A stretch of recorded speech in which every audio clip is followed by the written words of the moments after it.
Hello, welcome back to Buffalo Plus, presented by Connors and Ferris. We're back in the studio, guys. Mike Catalana, Dan Fetes joining me.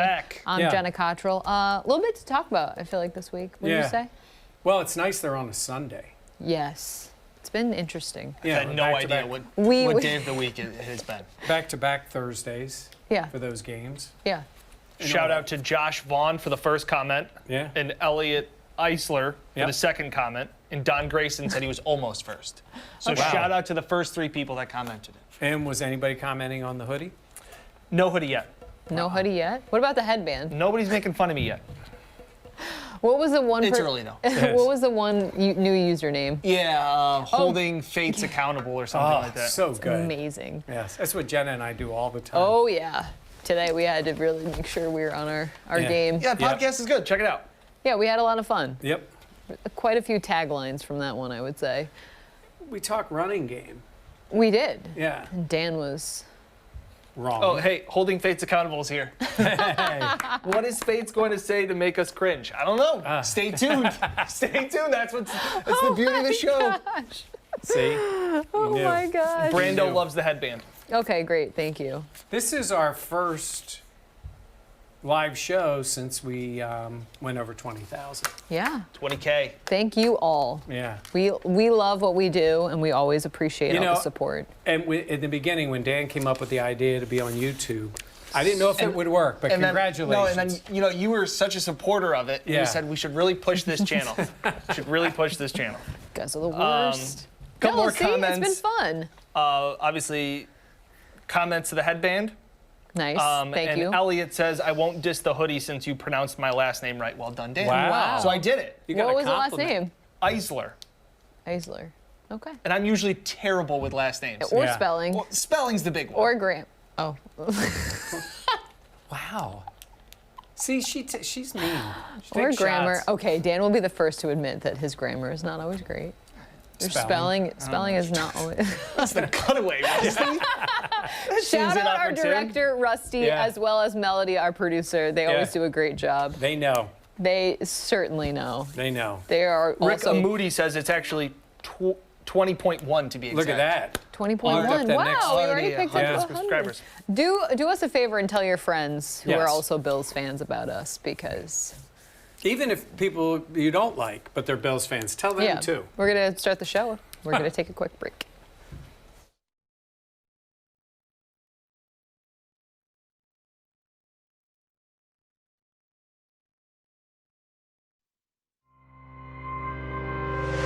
Buffalo Plus, your interactive look at the week in football, brought to you by Connors and Ferris.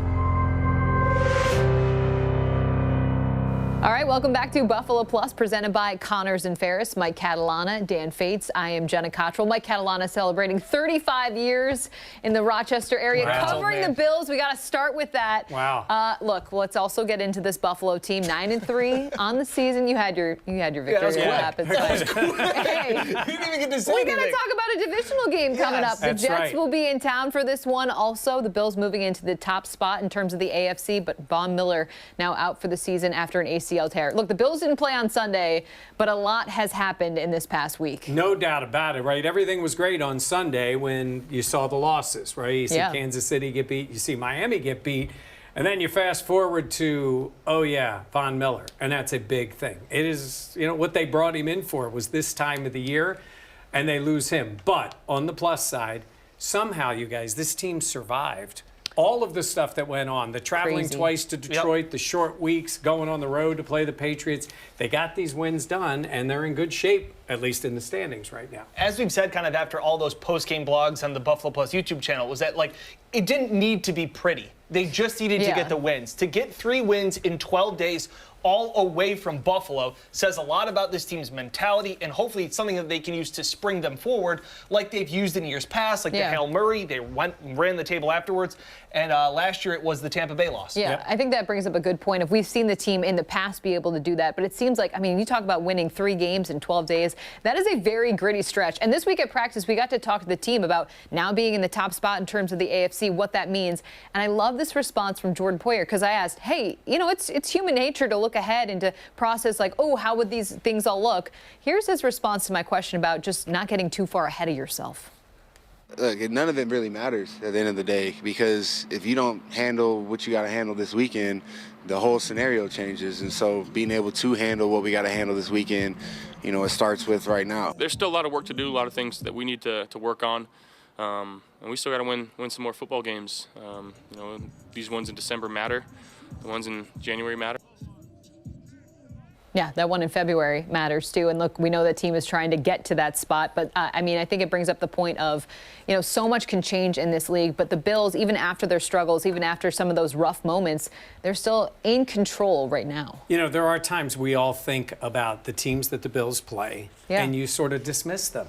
And let's be honest, the last time they played the Jets, they were somewhat dismissed. It was like, it's the Jets. They've won a few games, but they're not up against the Bills. Well, number one, you're going to get the best from other teams because you're the Bills, and they're a Super Bowl favorite or right there.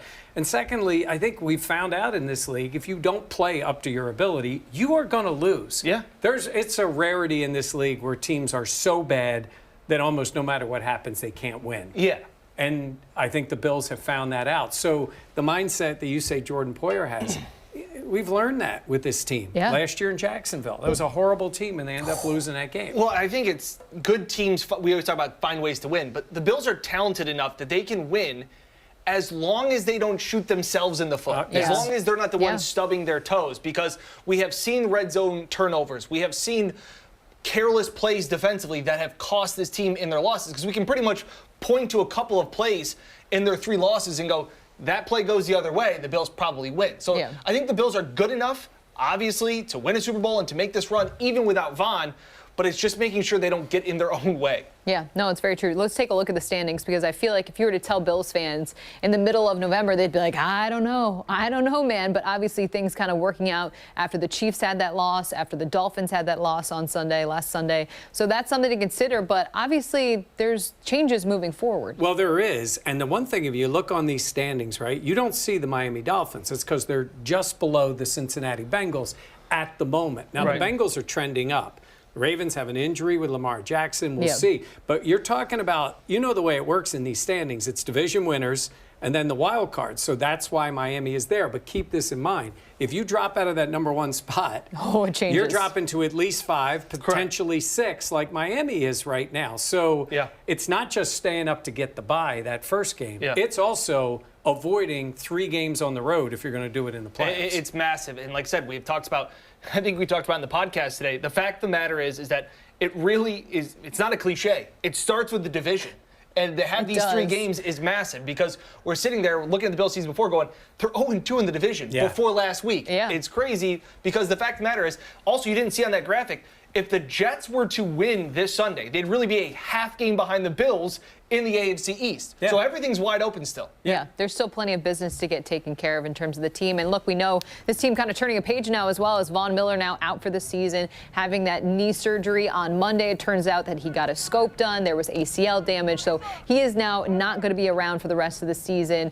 In high spirits, of course, like Von Miller always is. But, Mike, how much does this change this team? I mean, there are already Super Bowl expectations, Miller going out, the experience he brings. But how much does that change the way things look now? Look, they brought him in for a reason. They brought him in to be that closer. So, you know, it sounds easy and simple, but it sounds simple but not easy, right? Somebody's got to step up for him at different times. And I will say one thing about Sean McDermott. We know he's consistent. He has a message for his team. It stays the same all the time, even after an injury like the one they had to Von Miller.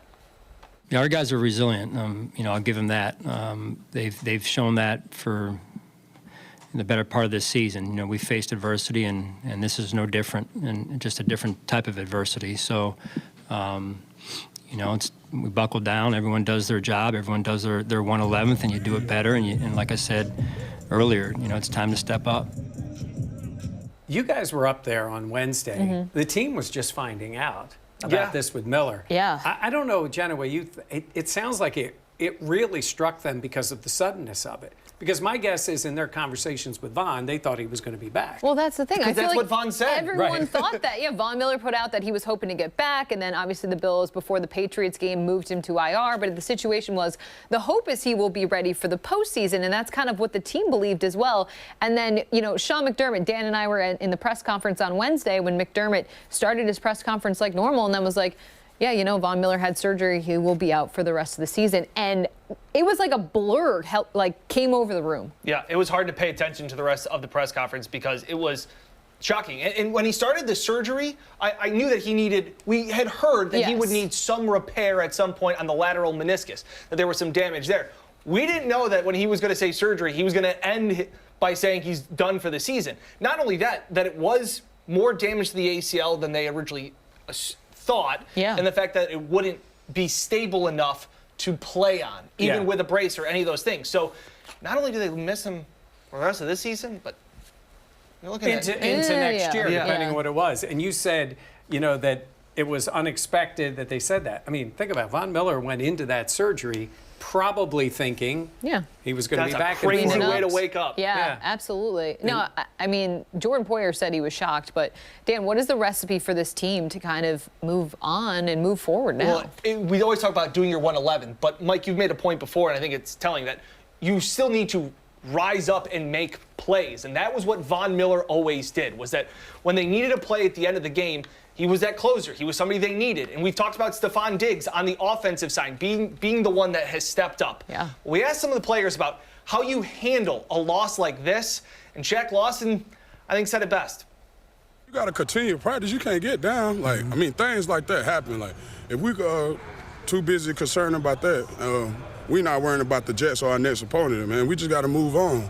You know, like we all was sad when it happened, but we all knew what we got to come out and do. You know, Von wanted us to come out here and practice hard and continue trying to win the Super Bowl for him.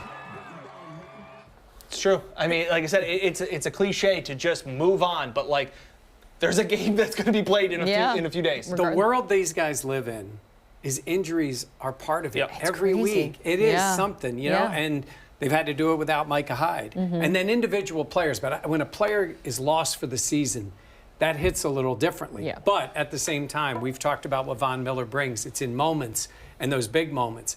That doesn't necessarily have to come from a defensive end, a pass rusher on the outside. That could come from Matt Milano. It could come from Jordan Poyer. It could come from Trey White. Like, somebody in a big moment defensively needs to make a play. Ed Oliver, we've talked about. So replacing Von in those big moments, we won't know until we get to one of those big moments. Could happen Sunday. Certainly could happen Miami, in the playoffs, whatever it is. There'll be a player that needs to step up, and that can come from anywhere. I think that's the thing. The collective might need to step up as opposed to just having or thinking that one guy can make the difference and kind of make those impactful plays like Vaughn has. Think about the play that Poyer made in Baltimore. Huge. When he made that, stole that ball at the end, they end up going down and winning the game. That's the type of play. It can come from any layer of the defense. Von was a guy brought in to do it, but they have other guys that can. They will certainly have to. And we'll see how things are matching up against the Jets. Is coming up after the break. We're going to talk all about Mike White and New Jersey. We'll have a preview of what to expect coming up.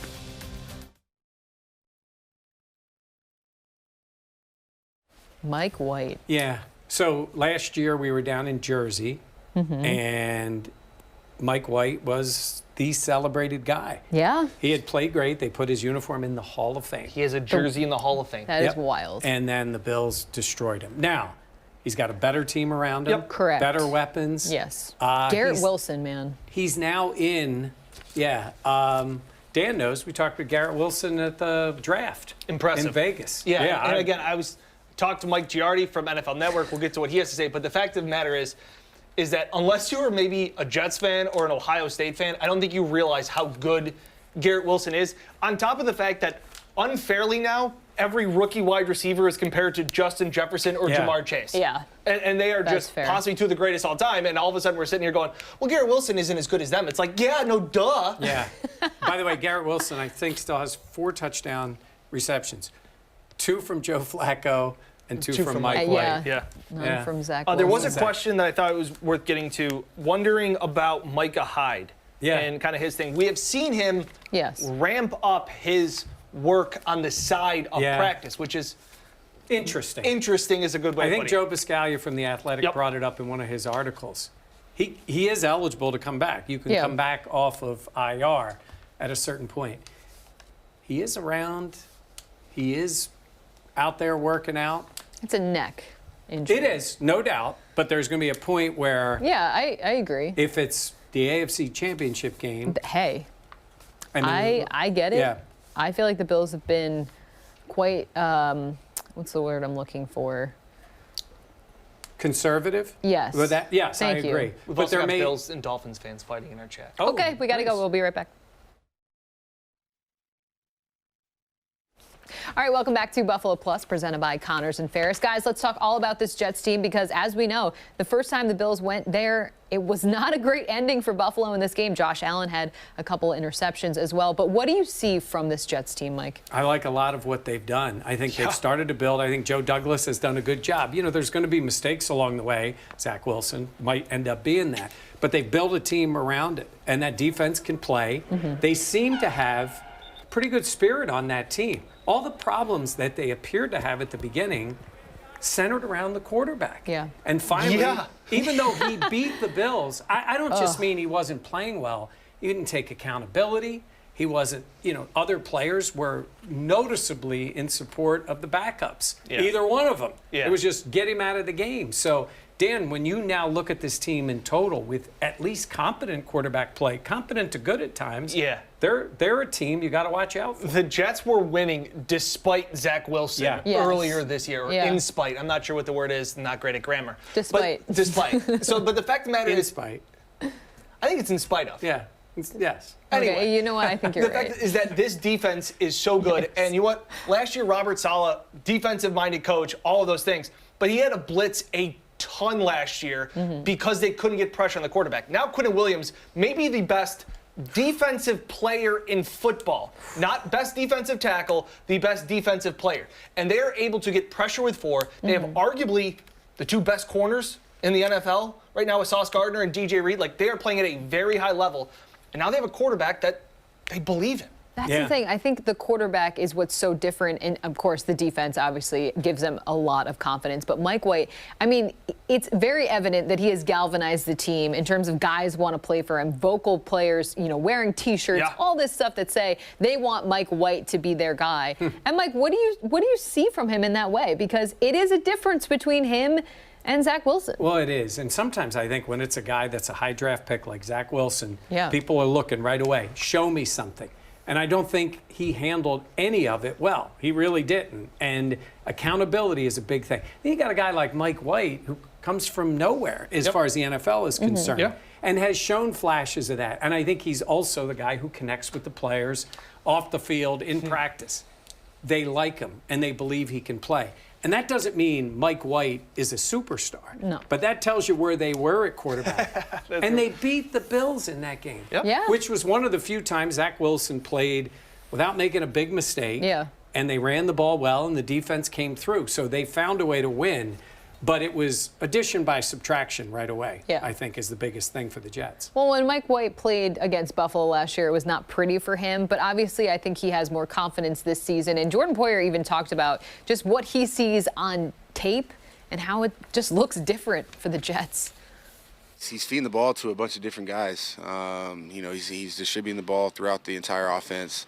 He's making quick decisions, and you can tell. It almost seems like the energy of the football team is a lot higher, playing at a higher level, than previously. So, a guy, you respect a guy like Mike White, who's came into the league, and he's done some amazing things over his career. It's a solid, really good offense coming in here. We're gonna have to play well to win.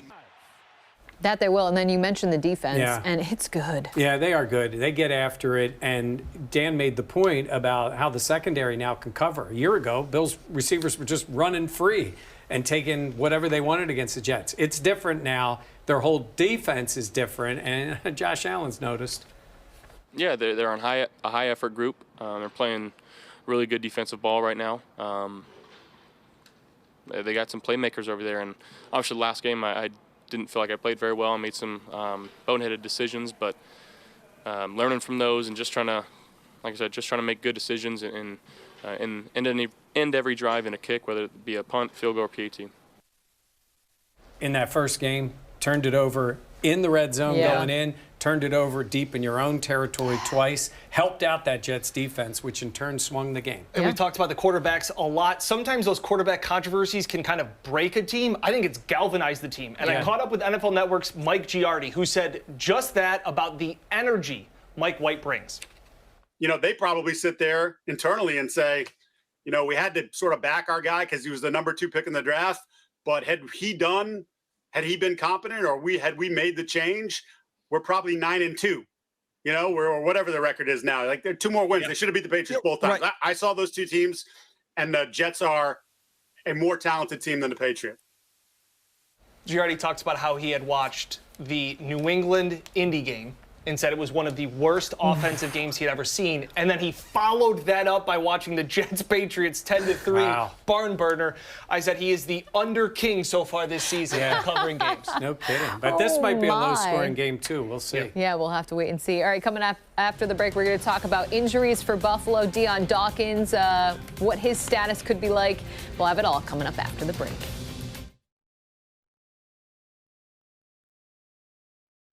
So have we caused controversy here? I don't know. I think Dolphins fans have just infiltrated the chat. They've gotten behind enemy lines, and Bills fans are taking definite offense to it. Yeah. There's been some Tua chat in here. Look, Tua had a bad game. We're going to see him next Saturday. Yeah, he's and very it's a talented. big stretch. We talked about it's a big stretch for them. Yeah. It's a big stretch for every team. It's big for the Jets, big for the Bills. Yeah. I just look at that Chiefs schedule, though, and I'm like, oh. You're right, and they got 2 byes. Well, they also call it Denver on the schedule, but but they do have those games. Hey, it's the way the schedule works out for them. The schedule is the schedule. And look, it would have been great for the Bills to catch the Bengals early. Yeah. Instead, they're catching them right at the end. That game. And a game that might still matter is the Patriots game at the end, because the Bills are going to need to keep winning. So. Yeah. Somebody said I looked like I'm a valet. It's good. It's a good comment. It's a good comment. I just giving you my keys.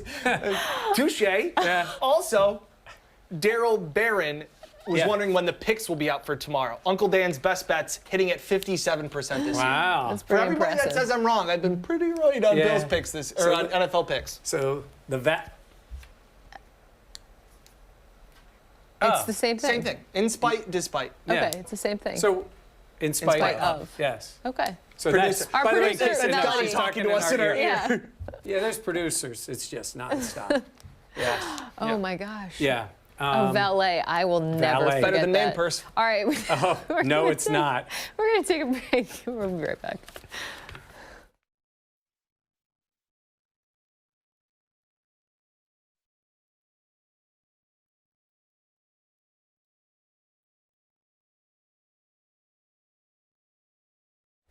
All right, welcome back to Buffalo Plus, presented by Connors and Ferris. Excuse me. Looking ahead for the Bills, look, we know Von Miller would now be out for the season, but Mike, I mean, let's take a look at the UR Medicine Sports Medicine injury update, because this team has battled injuries throughout this season, and some guys that we know that have been healthy, getting back to that, Josh Allen being one of them. But if we take a look at the list, I mean, there's some other guys that pop out there, Matt Milano being one of them, Jordan Poyer obviously getting some veteran rest, but guys like Jordan Phillips, like, what do you make of this? I would say that in the past couple of years, the injury list has been more like, this guy's limited, a veteran rest day. It's been real this year. Yeah. It has been prime players missing multiple practices. And if that pattern goes through even into Sunday, and we'll be updating that Sunday from the game, then a guy like Matt Milano would be trending to not play because he hasn't been able to practice. Now, we'll see if he does late in the week and then see if he's ready for Sunday. But they've been as conservative as possible, but they need their players back. And the Dion Dawkins one is interesting because I think he's looked better. You guys saw him at practice. Yeah. I think he appears to be healthier. His dance game, so full go. Yeah. He was ready at practice. Nothing limited there. That is Dion. And you know what's cool? I mean, he does a ton off the field. And Dion was nominated for the Walter Payton Man of the Year. Each team nominates a player who does work off the field in the community, and Dion got that. And he was asked about getting chosen and how the team told him he was their Man of the Year. It means everything. It's probably honestly, it's probably the biggest achievement that I've ever received, you know, because I really live my life on being the best person I could possibly be. You know, like, I know that I'm far and from perfect, but I try to treat people right. Yeah, so what happened was they had asked him to come out to meet the fan of the year. Yeah. And they did, and he met the fan of the year. He surprised the fan, and then the fan surprised him. It is a big deal. Yeah, and whoever definitely. gets it, it's at the NFL honors. Yeah, it's the a red huge carpet thing, at the the red Super carpet and Bowl, all. So all that. Big deal. So good for Deion. And he's trending in the right direction in terms of the injury front. Yeah, like I said, he seems fully in spirits that he's going to play. My concern is Matt Milano. I don't think we talked about it at length, but the fact that we don't know when this knee injury popped up, it obviously occurred after the New England game or in the New England game at some point. Him and Mitch Morse, I feel like, are the two most important players on their respective sides of the ball that aren't the most talented. Like, I watched that game last week and I said, Mitch Morse is the Matt Milano of the Bills offense, that he is so crucial, that he's not the best, but he's the most important, protecting Josh. I think he's also improved the run game. Yeah, and Milano, I think you made the point earlier this week where he gets injured and you never know he was hurt. Yeah. It's rare. I'm trying to remember seeing him on the field hurt. Like coming off? Yeah. The field. And whatever ended up happening. Yeah, it was when he tore his pec.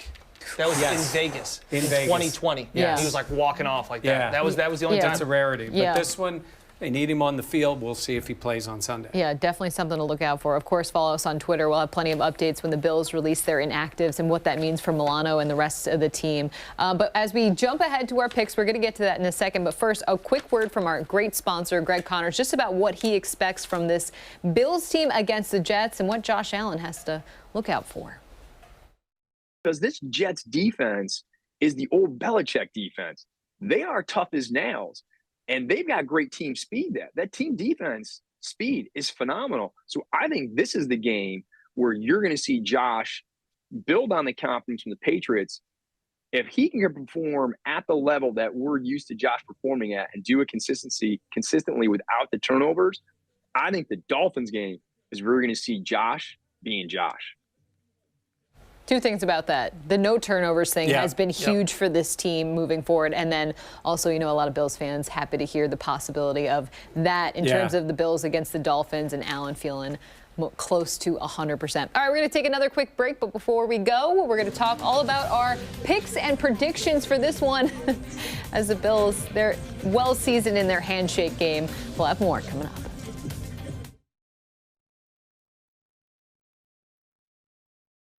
I covered the other one on there. Anybody else still fighting? No, good comment. Thomas Burke says, Dan is the most important player on Buffalo Plus, just not the most talented. like Morse and Milano. Yeah, and I'll take that as a compliment. I actually think that stands. Who would anybody else get to call an idiot if I wasn't here? I do think you that's fill true. that role. You really do. You're polarizing. Yes. You are. That's a nice way of saying No, annoying. I feel like people are very passionate about you. No man purse tonight? No man purse. We'll just leave that going. You're not going to tell the story? You're not going to tell us? It was on the podcast. Yeah, but I don't know.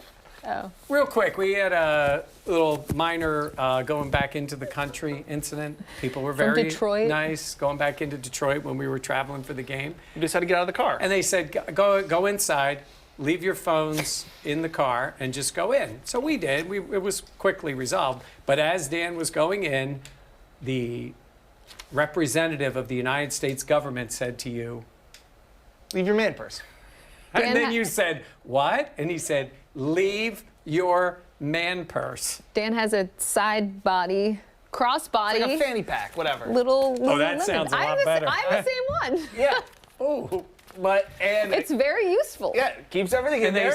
And the guy looked like Nick Sirianni with an AK-47 and said, leave your man purse. And I had never felt like a smaller man in my life. He said, leave your man purse. Then he handed him his keys to go park the car. Oh, my gosh. Yeah, that's one for the books, honestly. Leave your man purse. Oh, that will live forever. Oh, yeah. All right, we're going to take a quick break. We'll be right back with our picks and predictions. It's a satchel. Indiana Jones.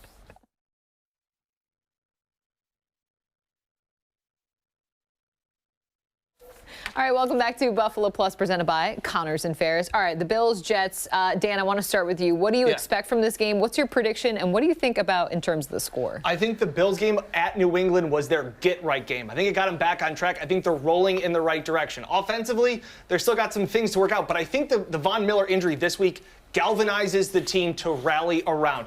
I am scared of the Jets a little bit. So I will say that. But I think the Bills get the win 24-17, control the game at home.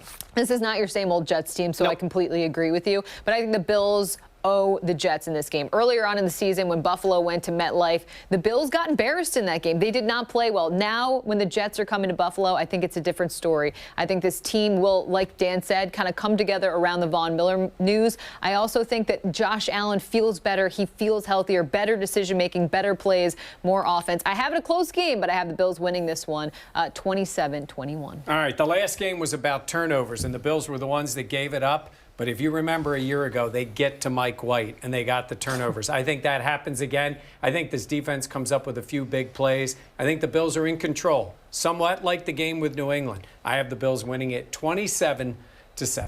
All right, we all going Buffalo in this one. I think it's important, too. We talked about controlling your destiny. The Bills have said that they can't overlook this team. And let's be real, after earlier on in the season, the Bills know that. They've learned that the hard way. They don't want to take another loss. So quick look at all of our picks as we once again all going Buffalo. Division game. You got to win them. They lost the first two. They got to win. Now it's 3 straight against division teams at home. Yes. They get them in Orchard Park.